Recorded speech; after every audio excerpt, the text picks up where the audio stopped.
Hey guys, welcome back to my channel. Series అన్నీ follow అవుతున్నారుగా, అన్నీ చూసేసేయండి.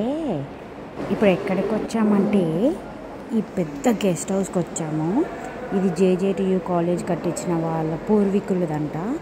అసలు ఆ ఆర్కిటెక్చర్కి దండం పెట్టాలయ్యా. మనం ఇప్పట్లో ఇల్లులు కట్టిస్తే 6 నెలలకే బీట్లు వస్తాయి. ఇది కట్టించి కొన్ని సంవత్సరాలు, almost it had 100 years of, ఇంకెక్కువనే ఉండొచ్చు. ఎంత బాగుంది చూడండి ఇల్లు. అసలు ఆర్కిటెక్చర్, ఆ పెయింటింగ్స్ కానీ నాకైతే మస్తు నచ్చింది. ఏడ చూసినా మొత్తం పాత వస్తువులు, పాత పెట్టెలు, పాత ఆర్కిటెక్చర్ ఉట్టి పడుతున్నా ఇంట్లో. నాకైతే ఆ ఇంట్లోకి వెళ్ళి బయటకు రాబుద్ది కాలే, కాకపోతే వాచ్మెన్ కొడతాడని బయటకు వచ్చేసినాను. చూడండి ఎంత బాగుందో. అంతా చుట్టూ తిరిగి చూసినాను, చాలాసేపు ఉన్నాం అక్కడ. ఇక్కడ టిబర్వాలా సార్ ఒక ఆయన ఉంటాడు. తను వచ్చిన ప్రతిసారి వెళ్ళి అక్కడే స్టే చేస్తారంట. Still he want the good vibes of his own house అనుకుంటా. ఇవన్నీ చూసారా, పాత పెట్టెలు ఎట్లున్నాయో, పాత పెయింటింగ్స్, పాత పెట్టెలు భలేగా ఉన్నాయిలే, మంచిగా ఉన్నాయి. ఒకటి లేపుకొద్దాం అనుకున్నా కానీ కట్టేస్తారేమో అని లేపుకరాలే.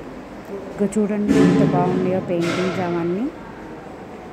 ఎలాగో మీరు ఇంత దూరం రాలేరు కదా అని నేనే మీకోసం అన్నీ తీసా. చూసి మరి లైక్ కొట్టి షేర్ చేయాలి. ఊరికనే చూస్తే సరిపోదు, ఏమంటారు మరి. ఏంటంటే ఈ బంగ్లా కరెక్ట్గా జుంజును మార్కెట్ పక్కనే ఉంటుంది. నాకు అక్కడ అట్మాస్ఫియర్ చూసినాక ఏమనిపించిందంటే, కట్టించిన తాత బాగా ఫుడీ అనుకుంటా. ఏమన్నా కావాలంటే వెంటనే పరిగెత్తుకెళ్ళి తెచ్చేసుకోవాలనుకొని ఇలా కట్టించుకున్నాడేమో అనుకున్నా. ఎదురుగానే గప్చుప్ షాపులు, పానీపూరి, మోమోసు, టిఫిన్లు అన్నీ ఉన్నాయి అన్నమాట. ఎంతైనా నాలాంటి పెద్ద కసులు కాకపోయినా కొంచెం మంచోడే అనుకుంటా తాత అయితే. అందుకే అంత మంచిగా కట్టించుకున్నాడు. వాళ్ళ నెక్స్ట్ తరాల వాళ్ళకి ఉపయోగపడేలాగా పెట్టుకున్నాడు.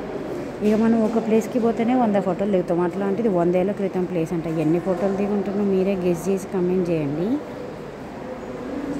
తప్పలేదు ఫ్రెండ్స్, సెల్ఫీ స్టిక్ లేదు, అందుకని సెల్ఫీలతోనే సరిపెట్టిన.